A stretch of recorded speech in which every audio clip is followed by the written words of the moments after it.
Good morning. This morning, we have Dr. Chaitna Sethi with us, the author of Cultures That Bloom, a most excellent book. With over 15 years of practice, her work across six distinct populations healthcare providers, students, parents, educators, employees, and CEOs informed the development of the Cultures That Bloom framework, which addresses burnout at its source, which is the system, not the individual. I really appreciate her being here, and I look forward to a great conversation. Thank you for having me, Clyde. So, I had the pleasure of having you speak to my groups at the end of last year. You made a big impression, and I've seen some of your work since then, including your book, all good stuff. If it's okay with you, I just want to sort of remember some of the things you talked about and have you go a little deeper for me, just for my understanding. Sure. All right.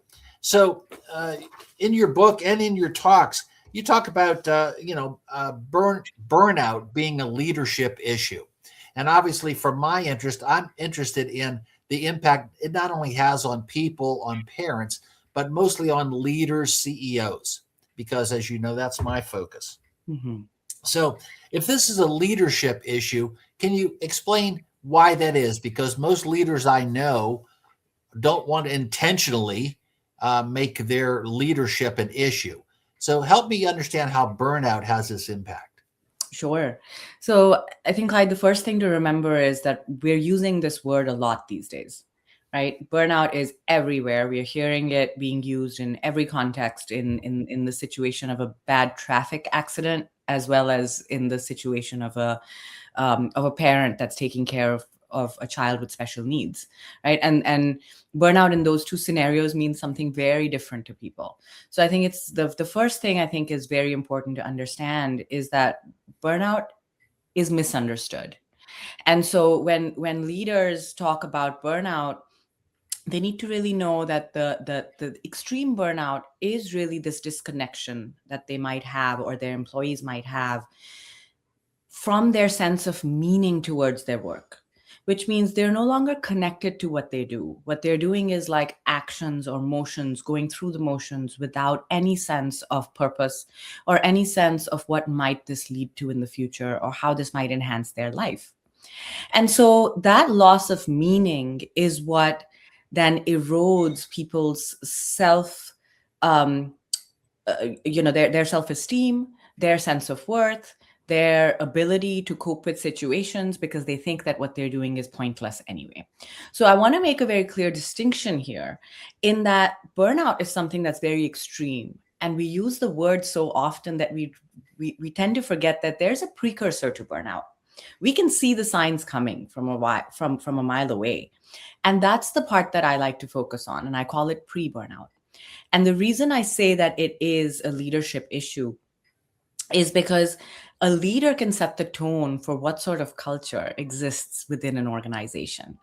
And my argument is really that not only are individuals burning out, but they're burning out more so because we're living in a culture of burnout. And that culture really is set from the top and set from leadership. So that's why I think it's so important for leaders to recognize A, when they say the word burnout, what do they actually mean?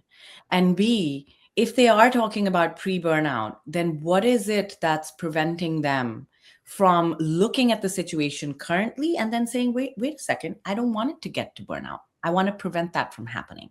So that's where the leadership comes in. Very good. And I appreciate the difference between the pre burnout and burnout.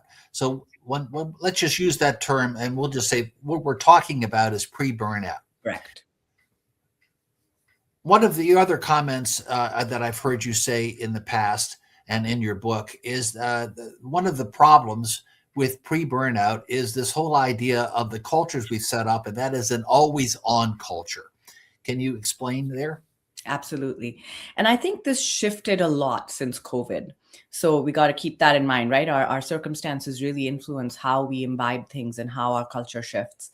And the always on culture is something that we're all so familiar with.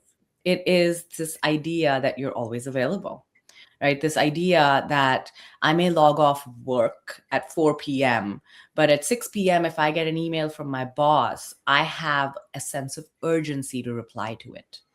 Why is that? Why is that? Has the boss ever specifically told you, if I send you an email at 6, you better respond to it? There's no written rules, right? There's no policies that say what time what time you should or should not be responding to emails. And so that's the sort of culture that gets set from a person that's, first of all, engaging in that behavior in the first place. And usually it comes from the top. And what people do at the bottom is just simply follow. Well, if my boss can send the email at 6, then I had better be able to respond at 7. Right. And so that's really that piece of always on, where a person feels that they always have to remain vigilant, always have to remain in a state where they may be asked to act at any point, and that they always have to be ready.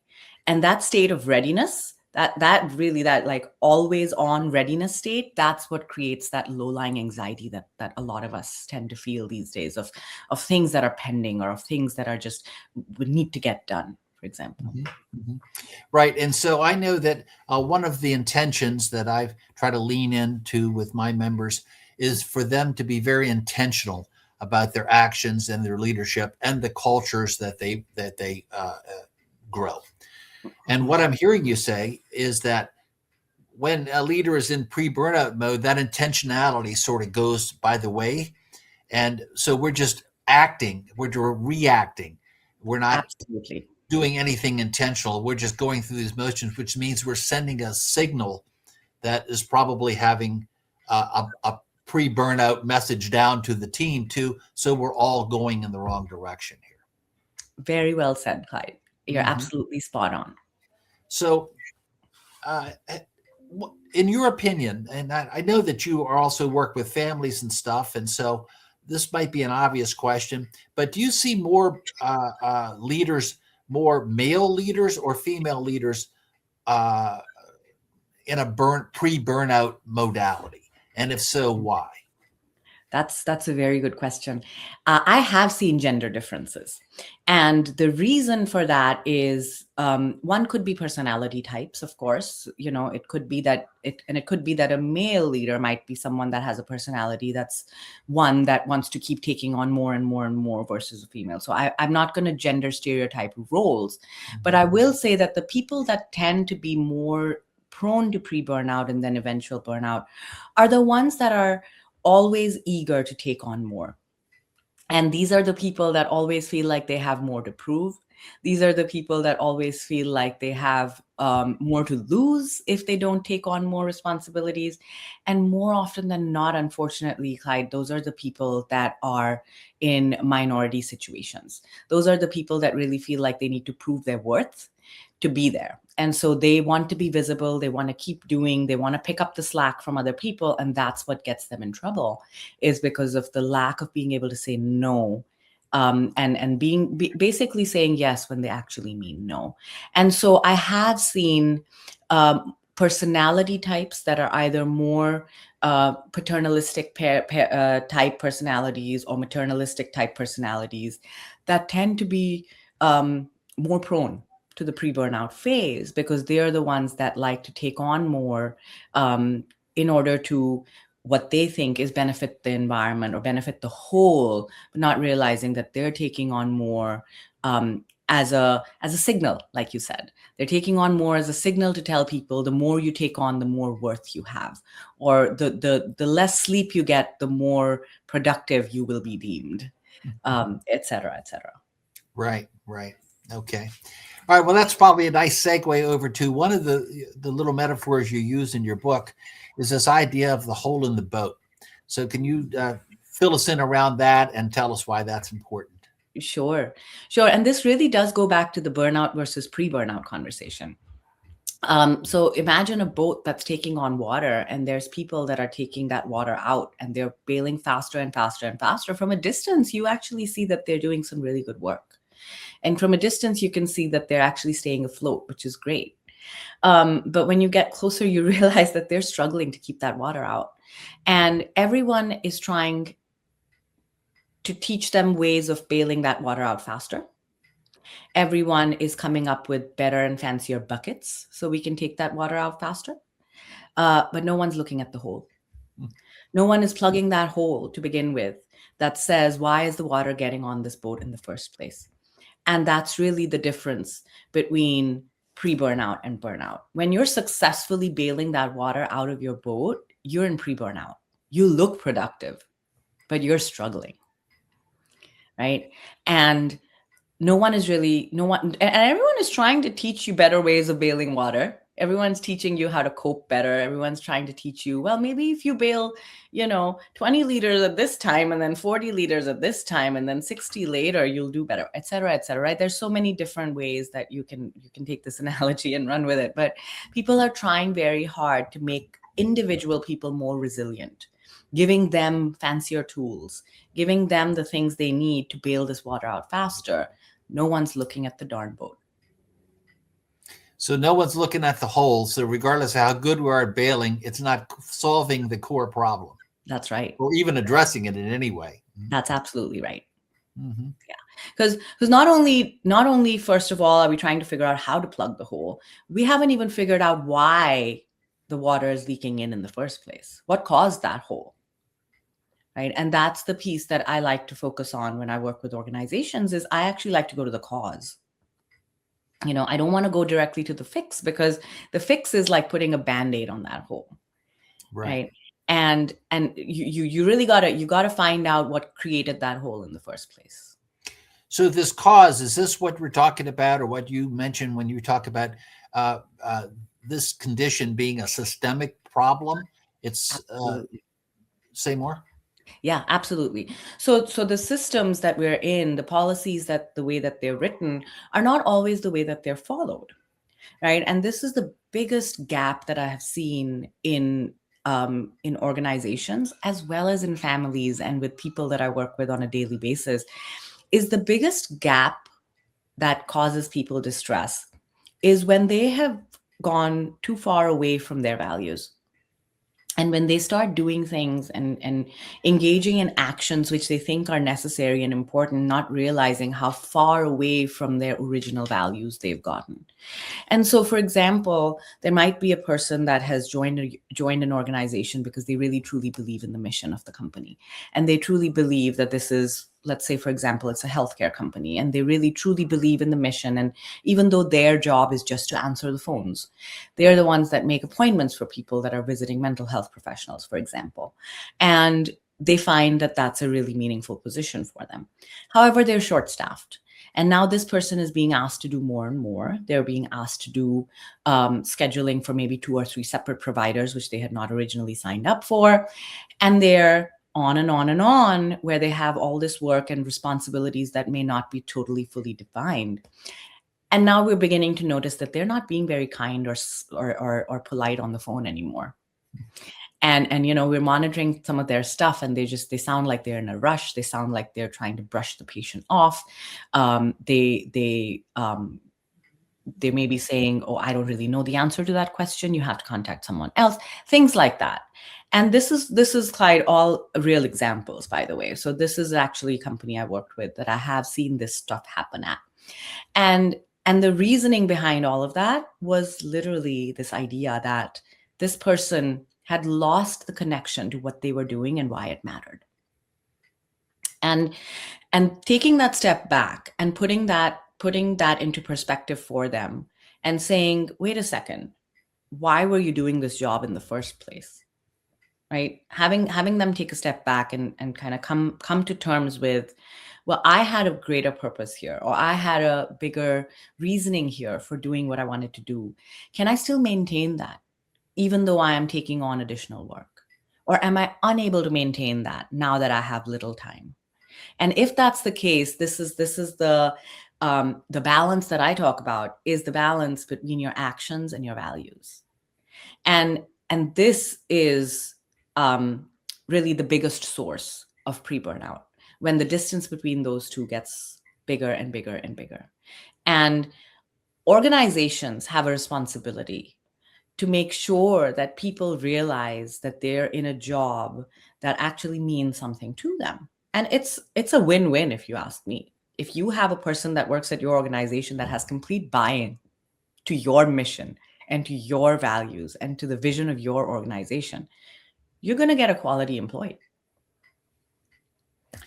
My sense is, and just my experience, it's not just healthcare companies. You're talking about companies, period, Of or course. just any groups of individuals, and they can right down to the family unit. So we all get into this negative loop.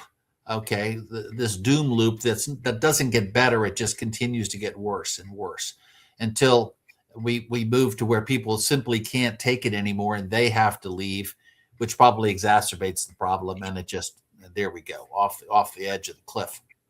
Absolutely. So my question is, as a systemic problem in a always on culture, at a time when we're all under pressure to deliver more productivity, more results, learn more tools, figure out about the hole in the boat, all these things, it's like, oh, wow. And there's only, 8 or 10 hours in a day. Oh, yeah. And I have a family at home. But I'm getting anxious even listening to this conversation. So my question is, how do we stop and so we can take a breath and reset? What would that look like in an ideal situation?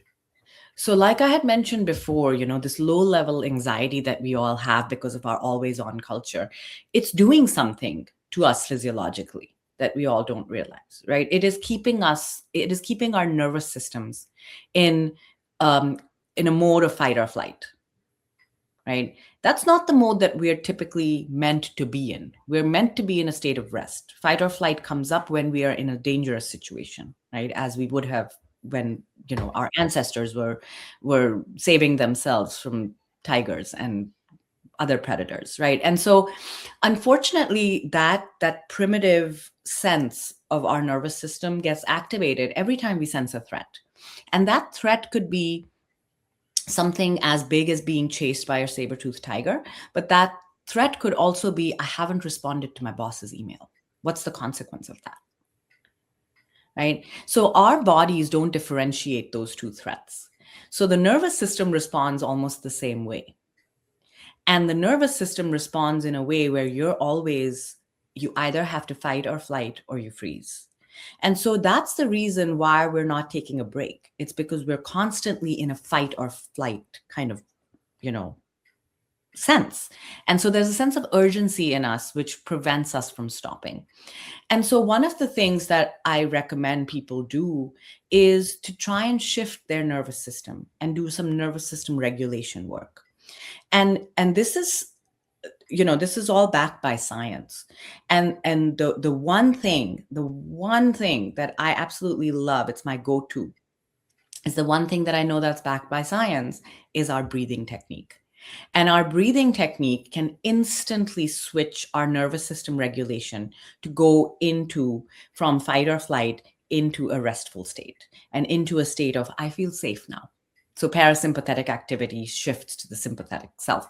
And that's what we need to do when we are in moments where we feel like everything is falling apart around us. Right. And sometimes we don't realize that the situation is that dire because we might not be externalizing it. So, for example, we might not be externally running from pillar to post trying to figure out what we need to do, but in our brains, we are. Right. Our brains are running in a million different directions, trying to solve a million different problems. Mm-hmm. And so taking that breath centralizes the brain and tells itself, I am in a safe place. If I do or do not do any of these other things, it is not a danger to my health or my life. And that's the key message. That's the message we tend to forget to tell ourselves, is that we are all in a safe place.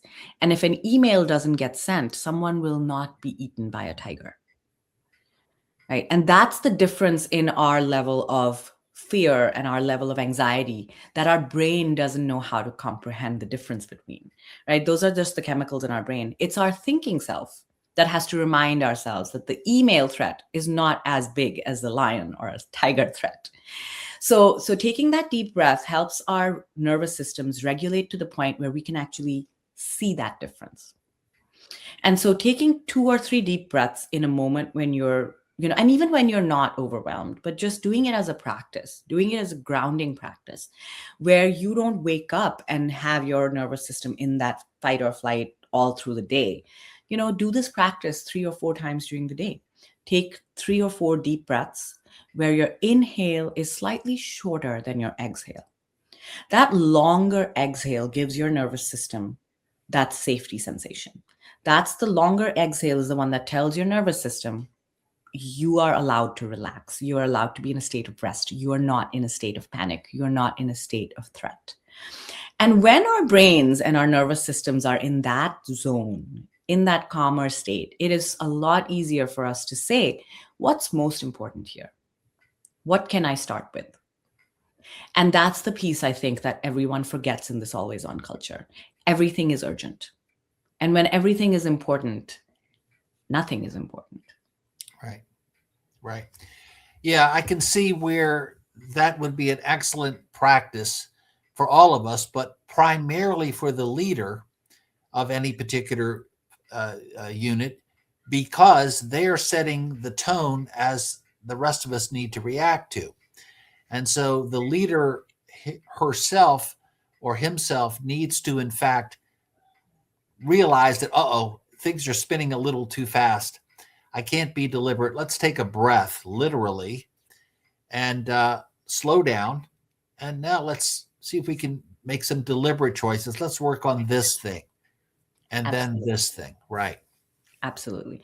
Because in that moment, everything, like I said, everything seems urgent. It's very hard to pick and choose what seems like it's the most important thing.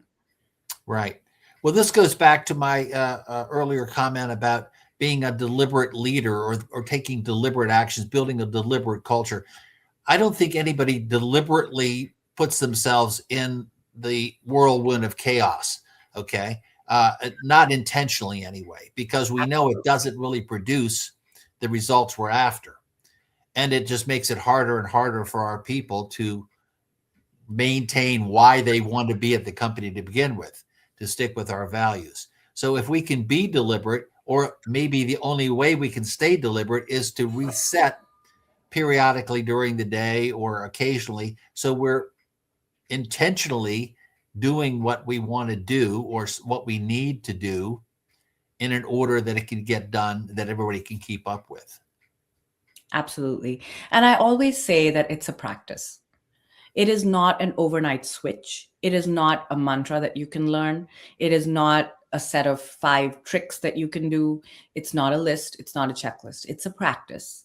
It is a mindfulness practice that you must maintain and then pass on as a culture, right? Within your leadership teams, within your employee groups, passing on this culture of what we do here is intentional. We don't let circumstances take over. We make choices intentionally. And your comment actually reminded me of a parent I once worked with, Clyde. And I use her line all the time. She tells me, no one is trying to screw up their kids. That's what she told me. And that line has just stayed with me. I'm like, of course. Of course that's true. No one is trying to screw up their, no one is trying to intentionally be in a situation where they're always on. Or I like to be in this chaos. Well, some people might, and that's a whole other class of people. We can talk about them another day. But nobody tries to put themselves in chaotic situations on purpose. And so they have fallen prey to a society and a culture that requires something of them that they're not willing to give, or that they're perhaps not willing is the wrong word, but we weren't designed that way. Incapable. It's not a willingness thing. Absolutely. It just can't be done. Absolutely can't be done. Mm-hmm. Yeah. And I think it's very good that you are tying these two things together, because all of us who are parents know that, by the way, what happens at home has a great deal of impact on what happens at work. And whether we're the leader or whether we're just the newest hire in any particular organization, we're bringing our home to work and our work back to home. And no, we don't want to screw up our kids, and no, we don't want to screw up our coworkers, and no, we don't want to screw up our companies intentionally. So let's try to not do that and be more intentional about whether it's breathing techniques, whether it's slowing down. I think you made a comment just a few minutes back that, we can get more done by taking breaks. You can actually slow down and actually you become more productive, which is almost Yes, counterintuitive it until you think absolutely about it. is. Right. Mhm. You're absolutely right. It is counterintuitive, but it is absolutely backed by science. When you take breaks and when you focus on single tasking rather than multitasking, you can actually increase your productivity. And I have tried this, and it has worked with me. I do not ever have more than one or two tabs open on my computer at a time anymore. And if you're one of those people that has like 60 tabs open at one time, then you know what I'm talking about, because I used to be one of those people. I had 60 different ideas running at the same time. And that's why the 60 different tabs were open, you know. And when I completed the task and closed the tab, the sense of joy that I received was inexplicable. But closing the tab gives me a sense of purpose just as much as having it open and knowing I'm working on it does. Right? And Mhm. I think a lot of people mistake the fact that when they're working on something, that's the real productivity, or that's the real piece where people can see you've done the work. Think about the amount of satisfaction it gets when you actually check that thing off your list. And so I like to check things off my list before moving on to the next one. If I am focusing my energy on something and the task is not yet done and I cannot finish it in the moment, I still close the chapter on it. I don't leave it open. I save my work, I close the tab, and I say, don't worry, I'm not forgetting about you. I will come back to you, but I need to set my brain somewhere else right now. And then when that happens, I tell my brain to automatically shift my focus onto something else and not continue to think about that other thing. It requires a lot of willpower and a lot of, I take that back. I wouldn't call it willpower. It takes a lot of intentionality, Discipline, right? Mhm. discipline, which is why I call it a practice. It Mhm. is something that you have to practice every day. It is something that I teach as a coach, which is why my programs are 12 session long, and I do them over a period of 6 months. This is not stuff that you can pick up overnight, or this is not stuff that you can practice over a week or 2 weeks and say, I'm an expert now and I will be in pre-burnout and not in burnout forever. There's no magic bullet, unfortunately. There's no quick fixes. It's a lot of work, but it can be done, and it's exciting work which helps everybody. And it helps not only us grow as leaders and individuals, but it helps us strengthen our teams, our families, the member groups that we are in. It helps us show up in a way that can potentially spread that fire to other Right. people. Right. Right? And if It's we want to nurturing. be if we want to be leaders that build cultures intentionally, that have willing followers that can be productive, that's all of this discipline, all of this intentionality, all of this practice is not only necessary, it's required. And so Absolutely. so I appreciate everything that you shared with us this morning. I will say that the book is you obviously had the discipline to write the book, which many of us can't say that. So good on you. But it's Thank you. definitely worth a read for anybody who's interested in what Dr. Chetna Sethi here has to say with us. And I appreciate your being here this morning with us today. Thank you so much, Clyde. Thanks for having me.